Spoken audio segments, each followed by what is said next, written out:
Daf Yomi Tractate Avodah Zarah, page 46b. Top of the page. It was coming from a question from the previous Amud. Rami Bar Chama asked a question.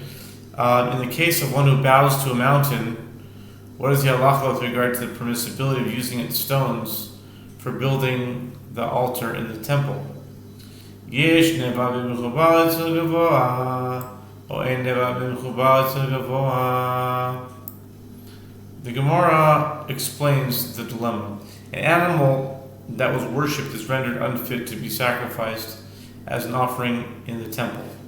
The Gemara previously established a principle that objects attached to the ground are not rendered forbidden by idol worship. The question here is this: with regard to an item that is attached to the ground and that was worshipped, is it rendered unfit for the Most High, meaning for the temple, or just like an animal, or is the halacha that with regard to an item that is attached to the ground and that was worshipped, it is not rendered unfit for the Most High, just as it is not forbidden with regard to an individual's deriving benefit from it? Im timse lomar yesh neva b'mechubar etzel gavoha machshir korban dam olo. Furthermore, if you say that with regard to an item that is attached to the ground and that was worshipped, is it rendered unfit for the Most High?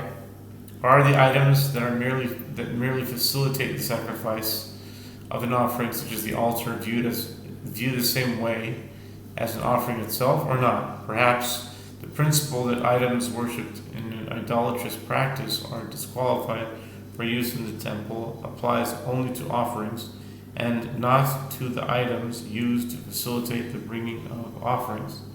Amar Rava, kal v'choimer, ma etnan, u'ma etnan shemut talush lehediot, asur b'mechubar legavoha, dichtiv lo tavi etnan zona, mechir kelev, lo shna talush, velo shna mechubar, נאבד שאסור בתלוש לדיוט, אין הדין שאסור מחובר לגבוה.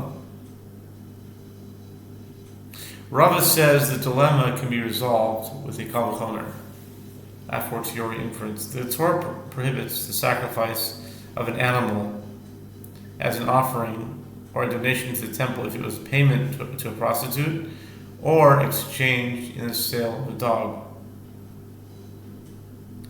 And if it is so that concerning deriving benefit from an item that served as payment to a prostitute, which is permitted to an ordinary person, even in the case where the item is attached to the ground, nevertheless, such an item is forbidden to use for the Most High, even in a case where it is attached to the ground, as is written, you shall not bring the payment to a prostitute or the price of a dog into the house of the Lord your God for any vow, Deuteronomy 23:19, where there is no difference whether the payment is unattached to the ground, and there is no difference whether it is attached, concerning an object worshipped in idolatrous practice, which is rendered forbidden in a case where it is attached even for the use of an ordinary person. Is it not logical that it should be prohibited to use for the Most High even in the case of an object attached to the ground?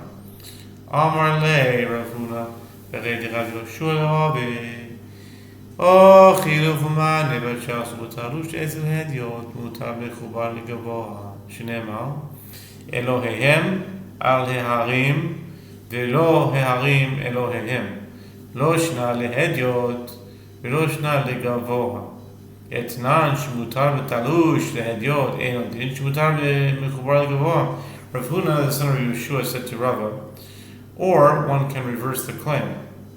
And if an object that was worshipped, which is forbidden, in a case where it is detached from the ground, even for the use of an ordinary person, is yet permitted for use even for the Most High, in a case where it is attached to the ground, as it is stated that the mitzvah is to destroy their gods upon the high mountains, Deuteronomy 12:2, but not the mountains themselves that are their gods, and therefore with regard to such items, there is no difference between use for an ordinary person and for the Most High concerning payment to a prostitute, which is permitted for use for an ordinary person in the case of a detached item.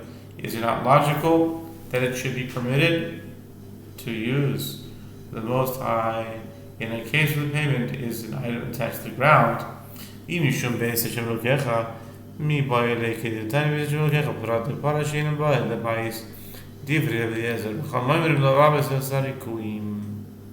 Rav Huna, the son of Yehoshua, continues, and if one would say that it should still be prohibited to use the temple due to that which the verse states, you shall not bring the payment to a prostitute or the price of a dog into the house of the Lord your God, which indicates a blanket prohibition. This verse is already necessary to teach another halacha, namely that which is taught in the Brayta. The phrase "into the house of the Lord your God" excludes its use as a red heifer, which is not brought to the temple.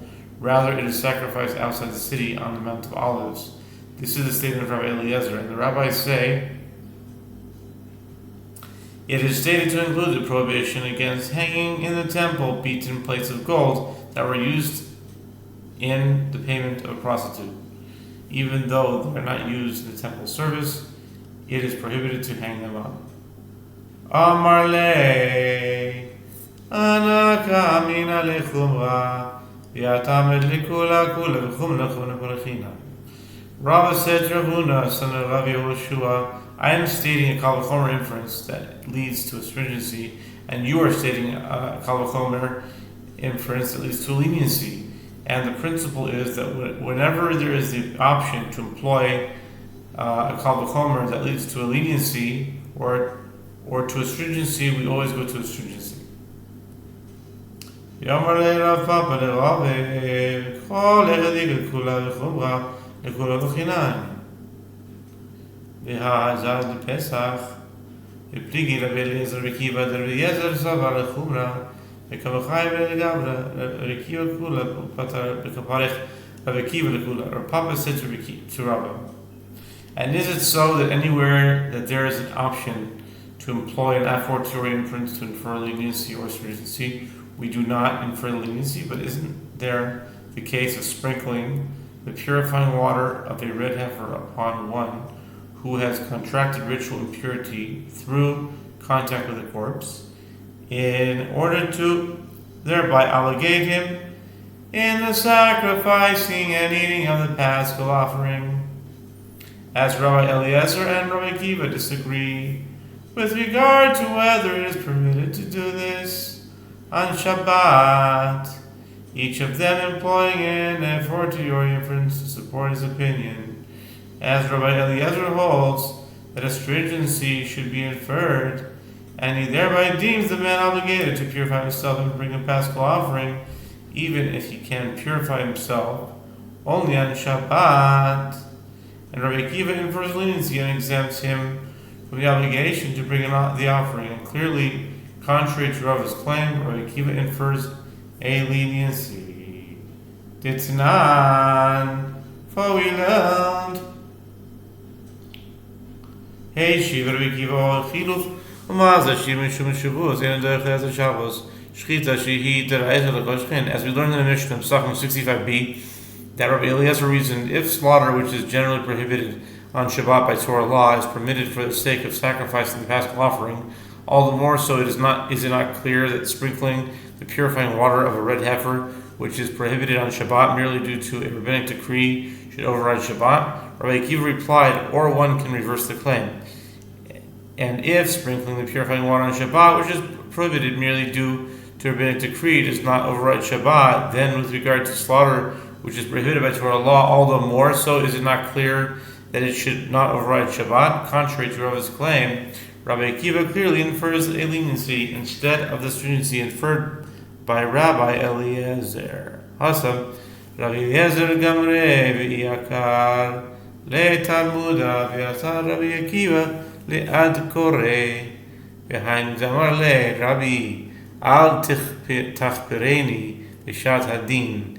כך מקובל אני ממך Menucha, Haza'ah, Shavut, Ve'ena, Dochet HaShabbat. The Gemara answers there, Rabbi Akiva does not employ a real Kal V'chomer.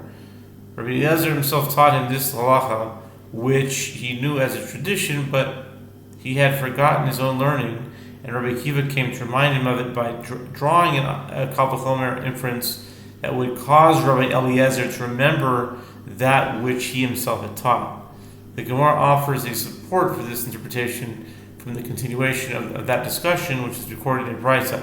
And this is what Rabbi Akiva said to my teacher: do not deny my contention at the time of judgment, meaning during deliberation of this matter, as this is the tradition I received from you. Sprinkling is prohibited by rabbinic decree and does not override Shabbat. Rabbi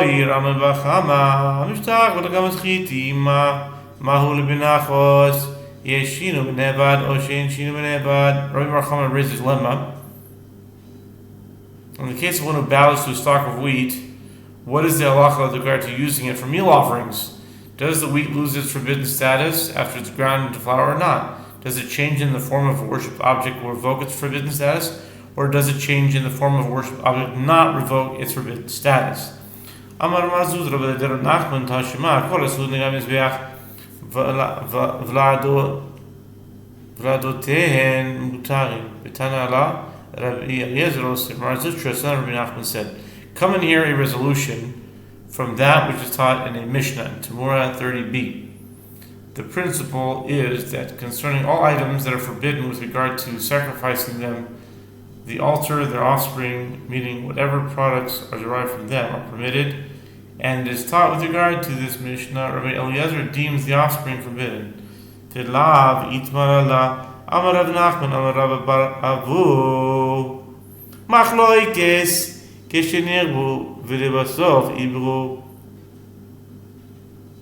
The Gemara asks, but wasn't it stated with regard to this dispute that Rabbi Nachman says that Rav Bar Avu says the dispute is with regard to a case where it became prohibited to use the animals as offsprings because a person engaged in bestiality with them and later they became pregnant.